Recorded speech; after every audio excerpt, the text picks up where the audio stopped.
Ladies and gentlemen, good morning, good afternoon, good evening. I'm very happy to have this second show in 2025. I hope all of you are doing well. And for those who have gone through a number of struggles, it's our prayers that you'll be able to come through successfully, because hard times are never permanent. But for those who have gone through success in a number of activities or events they have been involved in, we congratulate all of you. The last show we had was about January, and I think it has been quite a number of months before we had this show. I want to thank our listeners, our viewers, who have been, missing this show and insisting that we should be able to have these guests, because they have found this to be an important show that gives them information about global trends and things that happen all over the continent. So we thank you, especially Mr. Lutomia from Mumias. He has written so many messages saying, oh, we need this show because it helps his children who are at the university, and it helps him in a number of things. Now, today, I won't take a lot of time. I want to introduce the guests. Our guest, I think, whom I've already shared with you on social media in terms of the name. He's a friend, he's a partner, and our brother all the way from India. And as I had already told you, Mr. Ambassador, not Mr. Ambassador Paul Abraham Vatakencherry, okay? I think he will pronounce it better himself, who is a global influencer. But at the same time, he's also a strategist, and will be able to introduce himself better. And we shall dive into a number of issues, just on general terms. It will be a question answer, and he will be able to respond from his experiences. And I'm sure that we shall all be blessed as we go through this show. Our viewers. Yes. First of all, I would like to thank Maganda Evans for giving me this valiant opportunity to address the gathering from his country, very much from Kampala in Uganda, to address the world and try to let him do well in the coming episodes also. I wish him all luck. That is one.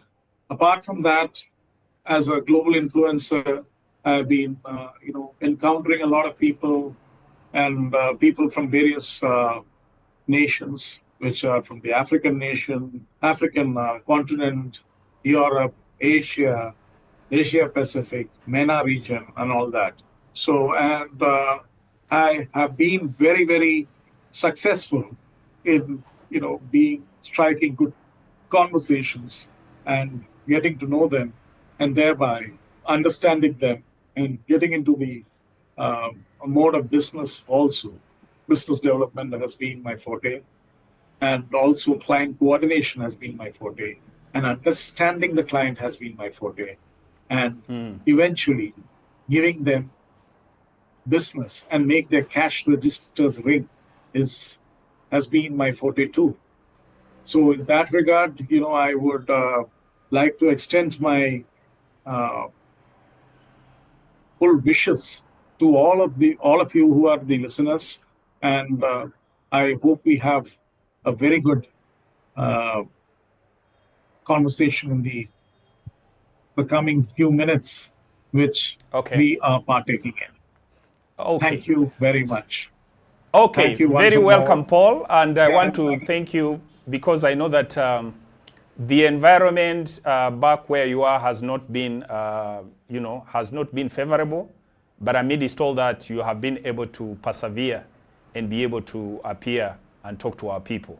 I think we appreciate that, and that's the solidarity that we all need as we move our continents forward and make our people better. Now, Paul, one of the things I know, just, as I am an influencer, you are also an influencer, one of the leading global influencer from Asia, but in particular from India. Now, what do you want? There are many young people who are here, who have heard or hear about social media influencing. What does it mean to be a global social media influencer? Can be able to give us a brief story about, being what it means being a global influencer. What is it? What circles are you in, or what does this mean? Yes.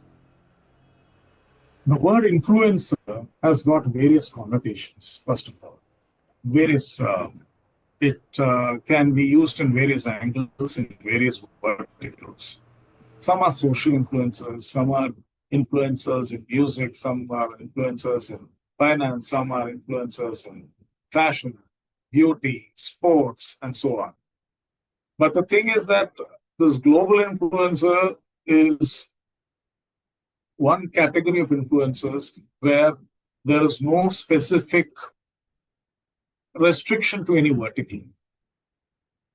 I'm sector agnostic, and I have been very fortunate by the wide acceptance of people. The acceptance factor is the most important criteria in an influencer. Whatever we say, we should not end up like a Sunday lawyer.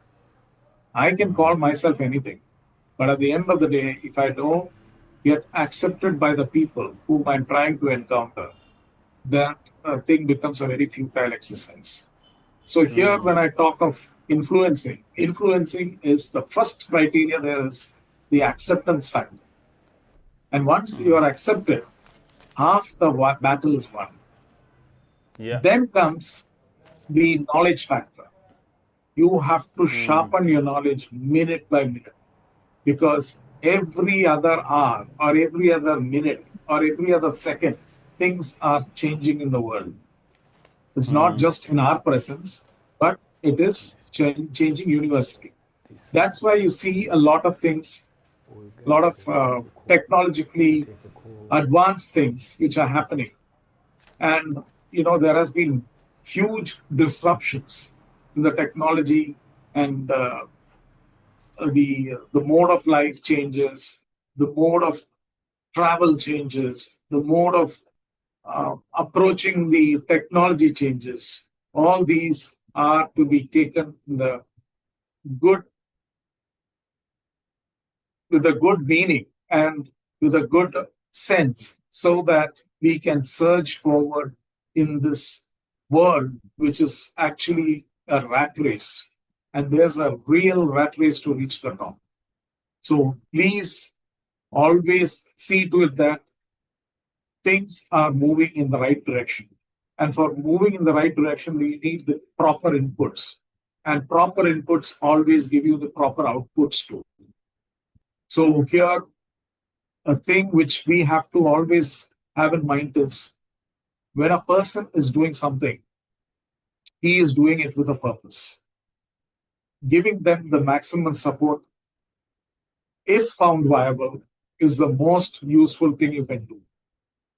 And also, if that person is making a difference, try to give him render the best support, so that you are also in the right direction. Direction is very, very, very important. If the direction is wavered, it is just like if you are the engine, the bogies also happen. Right. If the engine fails, the bogies also fail. How is it, Lance? Okay. Thank you very much, Paul. I think that gives a preview to maybe young people who have aspirations in, how to cause change on the global scale. Yeah, we know that being global influencers becomes very critical, and being in that sector, I understand how important it is, and we really appreciate having you on this show. Now, the other thing that I would want to get further information about you, you are currently Ambassador Asia of FESTAC Africa Renaissance Festival 2024/2025. The question is, what is this festival about, and what role do you play? What does FESTAC do? What does it mean for you to be the Asia ambassador? in Festac Africa Renaissance? And what role do you play in this? Just briefly about that. Oh. Festac Africa, as you know, is a festival which evolved right from 1966. Then there was a lull for almost 11 years, which was in 1977. Then it again had a big lull, and it evolved only in 2022. 2023 also followed, and 2024 followed, which was last year in Kisumu, in Kenya, where I was involved. And this year, it is going to be in Accra, Ghana. Here, this particular our Kenya festival is our neighbor here, neighbor to Uganda, yes. right? Okay, sawa, yes. sawa. And it was in Kisumu, Kenya, very picturesque place, Kisumu in Kenya.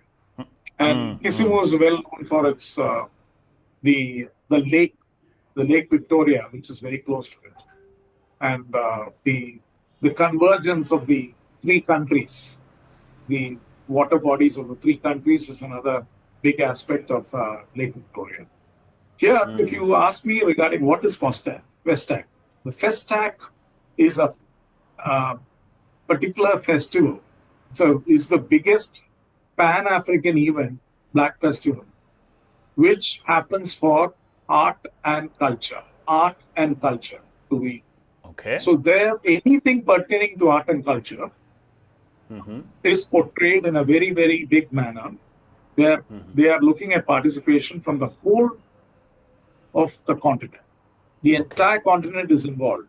But since Africa is a very massive continent, usually when it is happening on the east of Africa, the eastern countries are more involved than the western countries. Okay.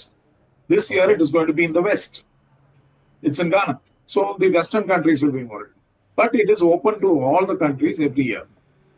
The first one and the second one and all were held in big style. But the later ones were, a bit, it was not that big, but at the same time, it has grown over the years. Okay. The most important point over here is it has been the revival of the African culture and the African revolution and the African, the diaspora to merge at that particular function. It is a 1 week long function, which really, usually, the Africa Day, which is, I think, May 25th, if I'm not mistaken, is also included. But last year, due to some floods, it had to be postponed to August. The Africa Day, gala dinner, everything happens. But the main factor here is they consist of various types of summits. It's a collage of various summits. They have things as weird as the Writers' Summit, the Poets' Summit, Doctors' Summit, Dentist Summit, the Fashion Summit, movie screening, all these things are there. And a lot of sports, miscellaneous sports are involved. Right from the ever popular football to various other sports also. Making this a very gala event and even a lot of fun and a lot of splurge of dances and various things are involved in this. So it is an all-round collective function, which So the question, if it's Pan-African, somebody will be asking now, Paul from Asia, how does he come in to be an ambassador in Festac, and what do you usually do in that regard? I am a person of non-African origin. I am from India, but I'm very passionate about Africa's growth. That is one reason I've been instilled. The last year and this year also. Even today, I'm very passionate about, because I feel that Africa has got an immense potential. It had been exploited in the past. And today we are saddling and we are getting better and better, better and better. And the day will come when it will be perched at the top. And that day is not far off. But for that, we need the collective support of all the people who are our audience. And the reason why I have been pulled in is to bring in the African diaspora who have settled abroad and who would like to see the current Africa.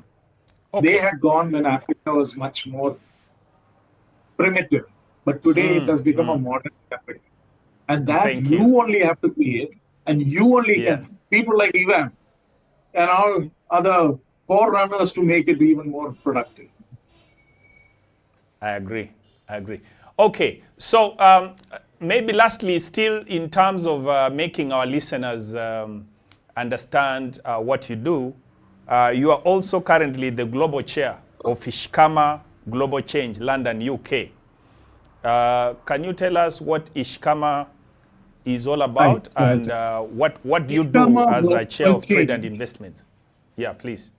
Ah, Ishkama Global Change is a primarily a business networking organization who connect people and connect the dots in the right manner. They are already present in almost 20 plus countries. And as we speak, there is a conference going on in Port of Spain where there In was a lot of a people were conference going gathering, on which where? somehow I couldn't make it. Somehow I couldn't make it for that. But there's a big function going on in Port of Spain, Trinidad. And there, a lot of people are gathering. And there are a lot of business opportunities coming because a lot of people from various verticals from across the globe are converging over there.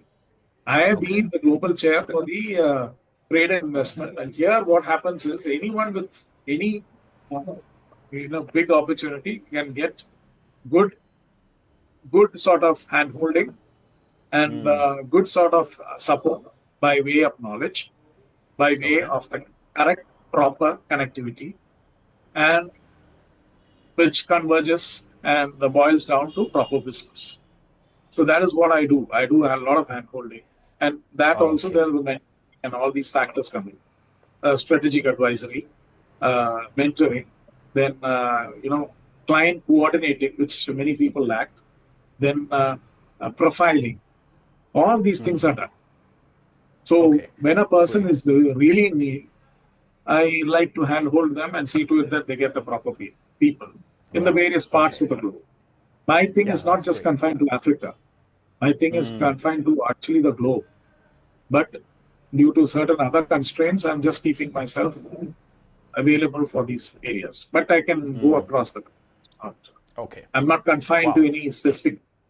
And one more thing, one more very big thing I would like to tell you is post COVID, you might have noticed all the countries have become boundaryless. Many people are asking for help from various countries. It's not just Africa is an isolated like a silo. India is isolated like a silo. Middle East is isolated. All are merging. The very fact that we are speaking, that shows the trend has changed. Myself Correct. I and agree. so I agree. now what we have to do is we have to mingle with each other, find out what are the every country has got its strength. Especially in Africa, this is very important because Oh, Africa has maybe, sorry, you can just hold it there. There's some question that I wanted to ask you, but maybe before we come to that, there could be one or two things that we can learn from you. You may be aware that the US administration just slapped very exorbitant trade tariffs. And I think it has been across the whole, across developing countries. Very, very high, high tax rates. Yeah. And then we have also been able, I've been talking to one of our relative in Switzerland. Yeah. He's working with ILO. And he's saying that they're expecting to sack over 20,000. And then many of the projects that the Americans have been sponsoring, of course, it's within their right, have been terminated. I don't know from your experience how, for example, maybe India, Asia is responding. Is this something that is causing worry? How are you people responding to be able to make sure that you can still take care of to be common very people? frank with you, Yeah. this tariff has become a headache. no one is able to take a proper decision. The people who are already there in exports and imports and all that are afraid to put their hand into it. There is Yes. always a question mark. There is always a question mark as to what is going to happen tomorrow. And with a lot of fighting going on, the peace aspect in the world has come to a big standstill. Okay. And a lot of things are happening which are not supposed to happen. It has become more of a personal fights than fighting from country to country. And in the bargain, the sufferers are the common man, the middle class. It is not the upper Okay. class, middle class, which comprises of the major lion's chunk of the population. And they are totally now in a confusion. It has created a confusion. Forget everything else. Forget business also. It has created a confusion in people's mind regarding which country to rely on. Okay. So I The don't know, whole from man. your position of being a global influencer, or maybe, I don't know, how are different countries responding? Are they? That is what I am coming to. I'm coming to that Yeah, point. sure. Mm. Nowadays, the geopolitical situation of any country is a big question mark. If you see war is happening, impending wars, and all are there across the globe. If you see for instance, the Ukraine-Russia has been happening for some time. Israel versus Iran is happening for some time for reasons several. Even India-Pakistan is happening, but not to the extent of what it is. It has come to ceasefire and all that, fine. But Okay. it is creating a lot of uncertainty everywhere. But in India, to other places, it is much better. There is no Okay. war happening here. The moment you talk about war, that country is going to dance.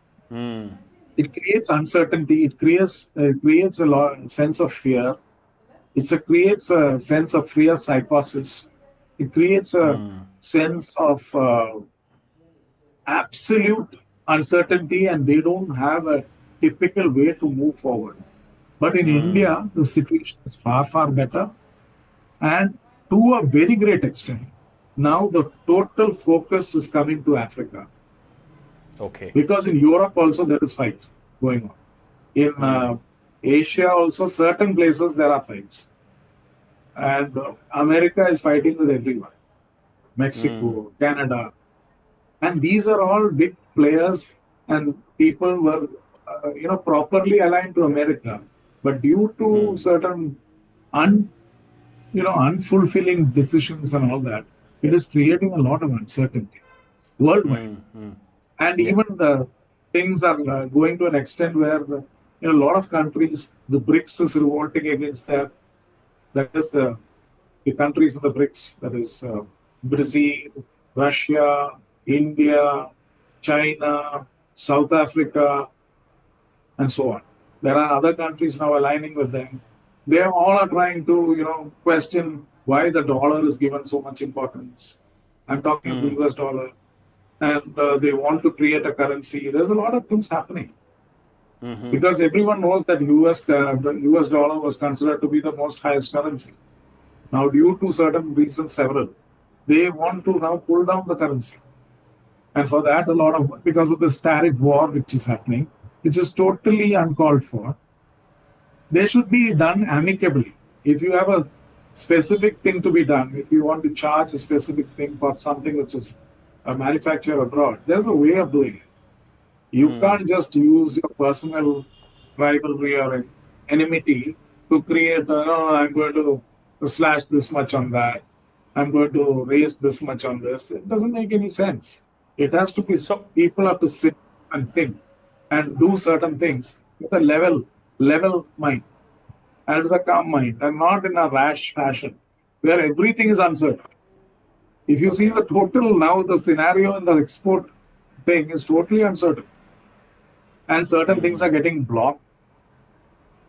Certain things are not able to even start.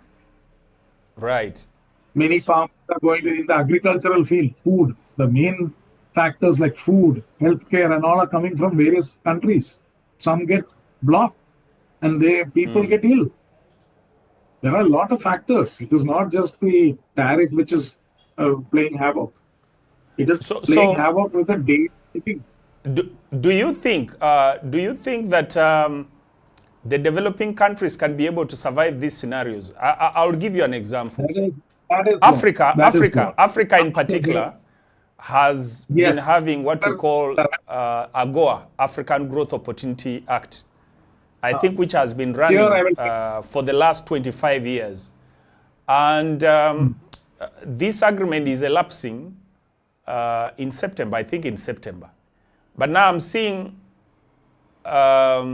with the Trump administration coming and slapping these tariffs, and instead of saying that Africa come as one unit, it more looks like the US wants bilateral engagements with individual countries. And yet for us, we are migrating to integration.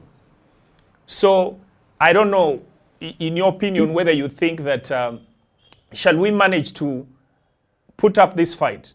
That is what I'm saying. Africa is also going through a very tough situation because a lot of grants and a lot of things from the UN, everything has been curbed. A lot of payments are really getting delayed from even places like US, where they were doing payments earlier, and now they have tried to scrap it. And that is affecting the people and the money given is also not percolating to the actual people. That is another big side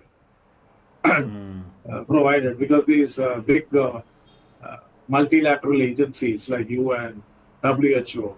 WHO takes care of from the health perspective, UN from the overall perspective. These are all not being properly addressed because of this fight going on between the various countries. And second big thing, but in a lighter note and from a better note, I would say that this is an opportunity for Africa to grow. Because they can call for, like countries like Russia are looking at the inroads into Africa. Everyone knows that they have been invaded by China and they are not happy with the invasion, honestly. So there is a lot of things going on. Okay. Invasion in the sense, a lot of projects are being held by them. And I don't know, there's from a loan format. So repaying the thing has become a problem. The country's financial situation is also not in the right perspective. So there are a lot of factors. It is not just people coming. But with all these factors, still, it is a land of, it's a gold mine. So and it has got a lot of. There are some progress that have been registered in Africa, but possibly they have not been appreciated to a common man. I want to see what your opinion is.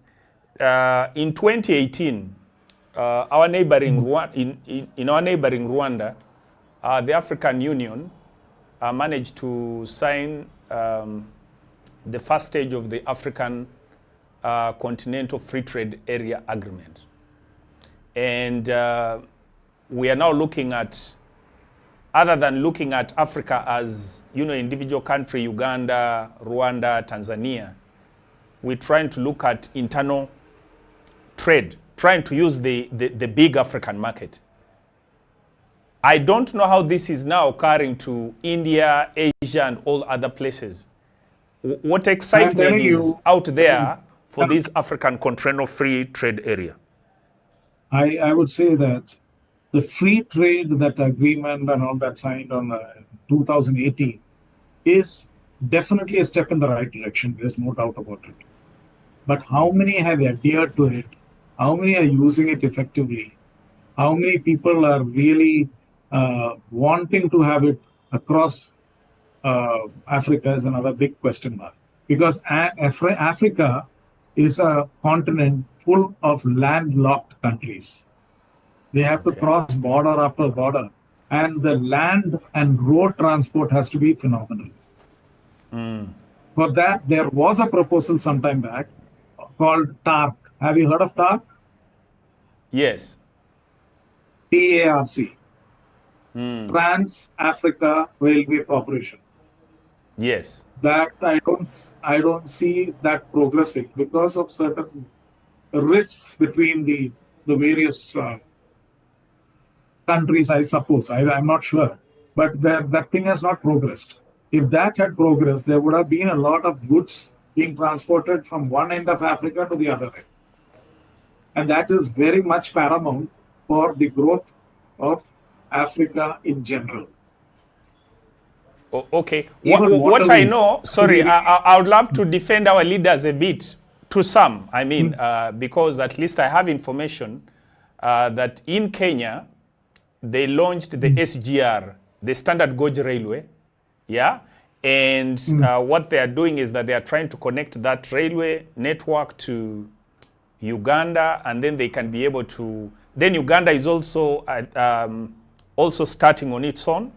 Tanzania already has launched the SGR. I think the approach has been that other than taking the elephant, you know, it's chewed in pieces. I know that the speed is not very fast, but at least I know that, you know, the issue you're raising is genuine, and some of the leaders are jumping why on. I took up the topic, why I took up that specific thing is that will make the progress even more accelerated.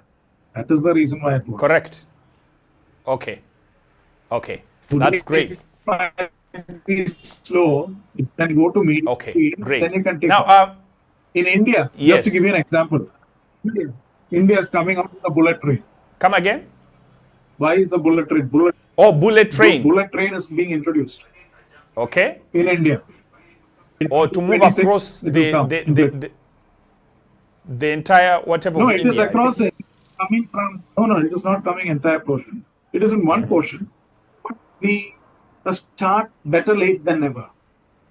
Correct. In Japan, it was happening in way back in the 60s. They started off 64 to be precise.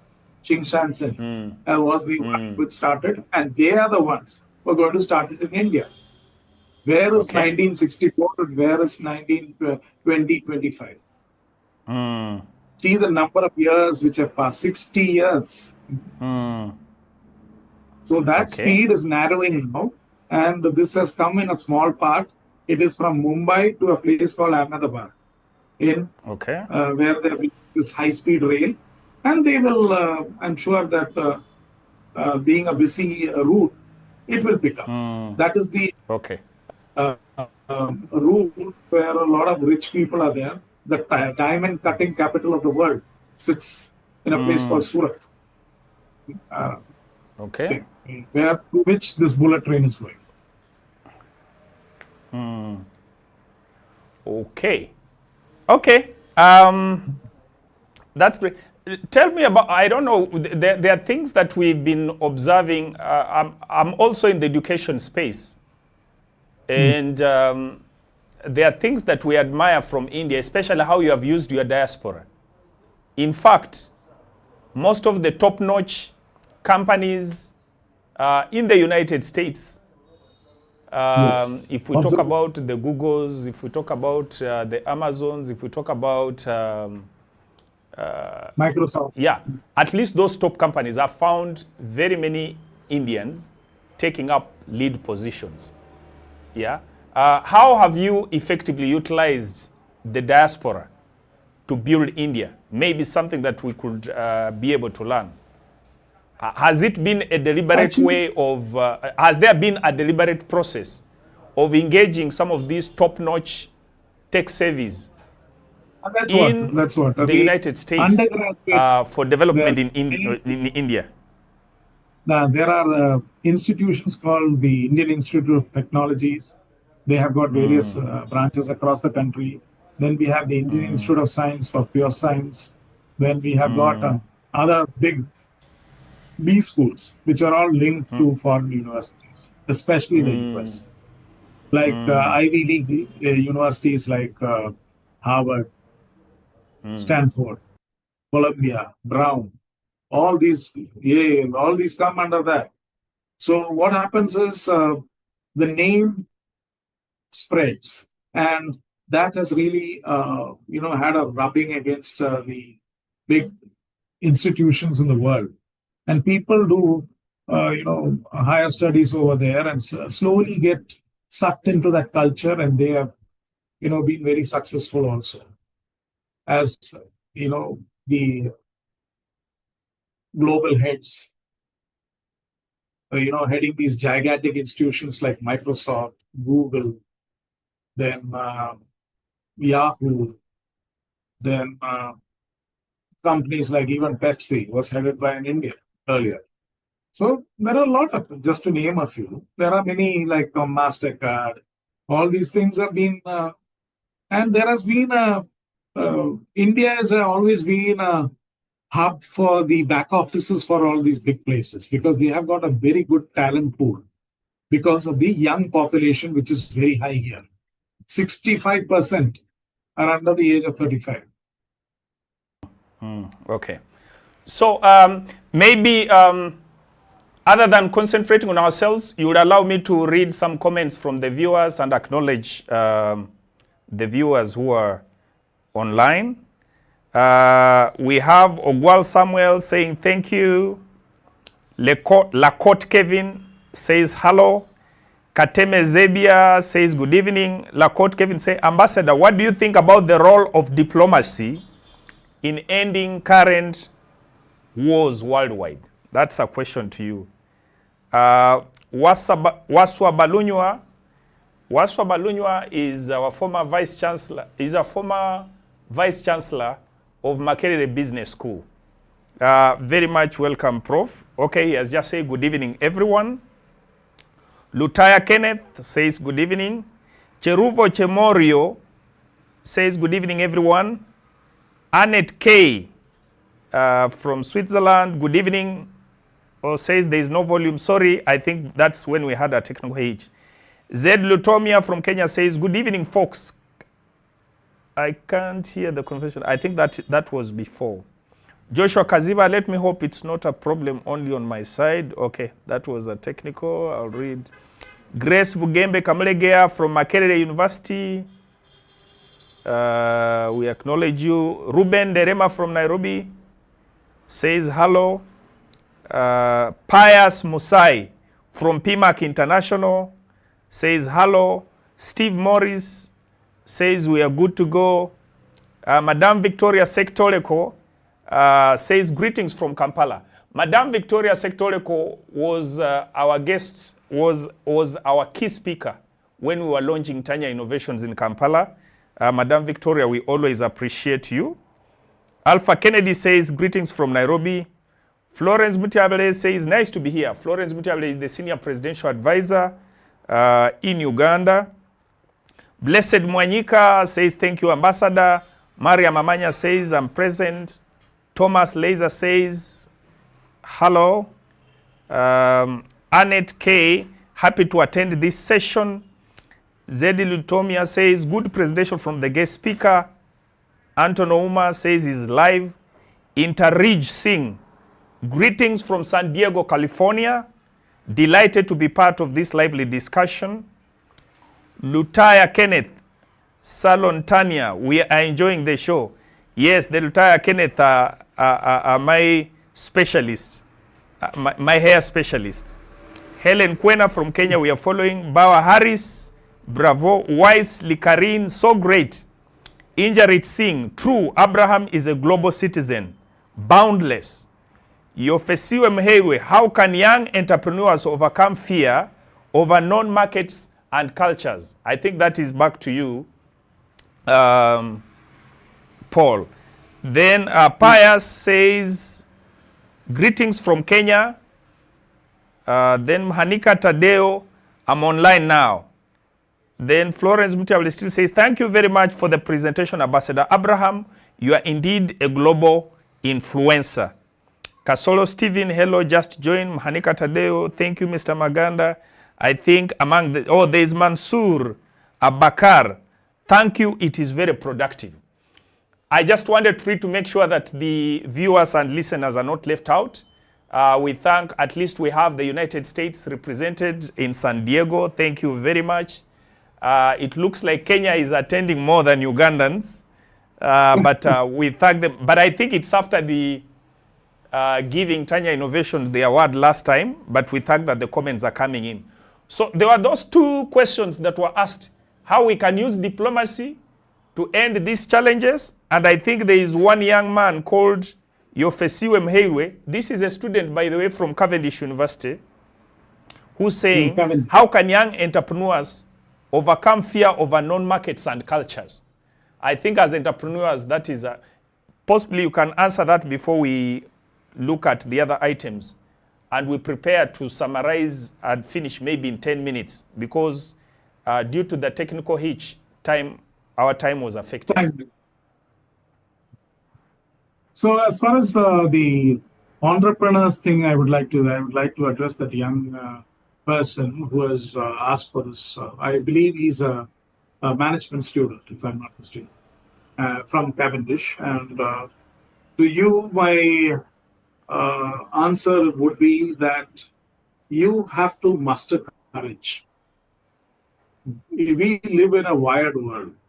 You have to muster courage to face situations in the most adventurous way, and you have to come out victorious. Come what may. There will be a lot of challenges. Challenges will be thrown at you at every second or every possible time, and you have to emerge victorious. How do you emerge victorious will be your next question. That is by finding out the right answers. That answers can come only from your mind. Okay. It will not come from anyone else. We can only give a source of guidance, a source of knowledge, and a source where we can mentor you and do it properly, make you do it your task in the most efficient manner by gathering all the proper outputs to bring out the best output to you and make you a better version of yourself. Okay. Okay. Thank you. I'm getting warning on grounds of time because we had some time, I think, spent when we had a technical hitch. Yeah. Can you briefly tell us about the forthcoming business summit in Ghana? Who are the allowed delegates? What's it about? Who are those invited? Are the listeners, the viewers speaking invited? In fact, just briefly. Just to tell you this, Ghana is going to be a very important, the summit in Ghana is going to be very important for us for the simple reason that that it is one country which is now, it is on the takeoff stage. Okay. So just to give you an example, of certain things which have changed. Like for instance, everyone knows that Ghana is the biggest producer for gold in Africa. So now they have made it, made the sales inward and outward through the government agency, through the board. And that is a step in the right direction to, take the spurious things out, which was there rampantly earlier. And now the private players, everyone has to go through the government. That's a step into the right direction, and it will bear fruit. And I believe they have created a big cash pool of, I think, 5 billion plus in the last few months, which is very good. Okay. Just to give you one example. Second example is, from what I have seen, is cocoa. Cocoa has been given to the world in a very lavish way from Ghana. I'm just taking Ghana since we are going to Ghana. And this festival gathers a lot of focus for the simple reason that when you can portray this in a growing country, in a country which is on a takeoff stage, where things are changing for the better day by day, and by the day, you can see a lot of improvements happening here and there, and a lot of proper policy making and proper changes being done. Ghana has become a very good place for us to showcase what the African culture can bring to the world. Okay. Okay. Apologies, Paul, we might not be able to, because in the interest of time and being that we had already set the program to run. I think we had an interruption due to power, but maybe I'll want to tell our listeners and viewers that other than just hosting Ambassador Paul Abraham Vatakencherry on this call, we are now working together as a team. You know, I'm working with him on the other side of the Asian continent. He's also working with me, plus many other organizations in Africa for partnerships. Okay? So if you have ideas, I think we shall be able to level up and be able to invite our listeners to come on board and join some of these initiatives. Maybe I will invite Paul to be able to give some parting remarks, maybe talk to anything that you want to talk to the audience as you give your summary remarks. Ambassador Paul. In fact, this has been a very good discussion, and it has been a very good conversation, which has been actually really propelled by our live wire, who is Maganda Evans, and I would love to compliment him at this in this time, and I would like to also extend my good-hearted and warm-hearted wishes to all the listeners, who has been a very good, patient audience to all what I have said. And I believe you might have had takeaways, which would have been of good use to you. And I promise and I aver that I would be of great use, and I would be assisting you in whatever way possible to the best of my ability to ensure you a better future. Oh, you can also let them know that you will be having an MBA lecture at Cavendish University. Yes. Yeah, so... I am also working on a partnership where I would be addressing the students, especially the B school students, and the others also, whomsoever is interested, in Cavendish University, Uganda, to impart whatever rich experience I have in the best possible way, the best audience. Okay. This is what I have to. I think, okay. So I want to thank you once more for your time.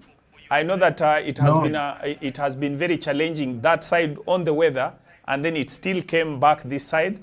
But bearing the resilience, we have been able to make it. So I want to thank our listeners. I want to thank our followers.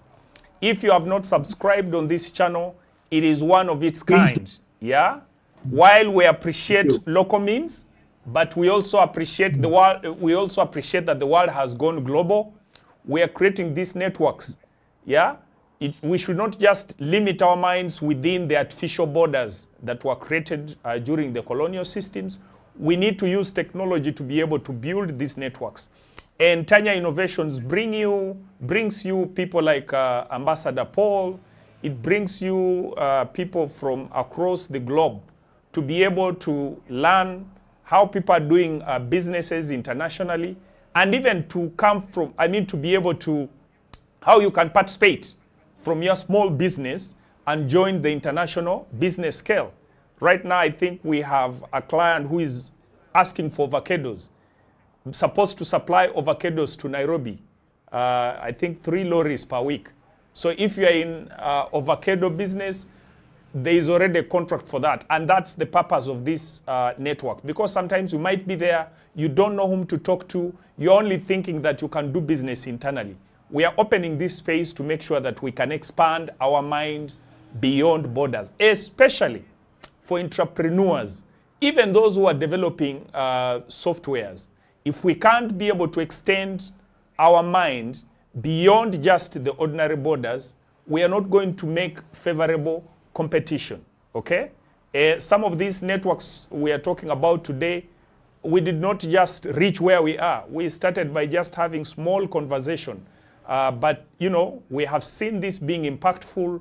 We have seen exchanging ideas. So now I have my brother, Paul, and anytime I want to go to the southern part of India or whatever, the door is open. And whenever there is business, the door is open. Whenever there is...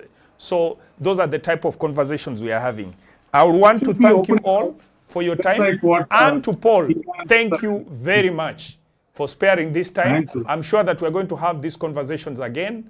Thank you. God bless you all. Thank you.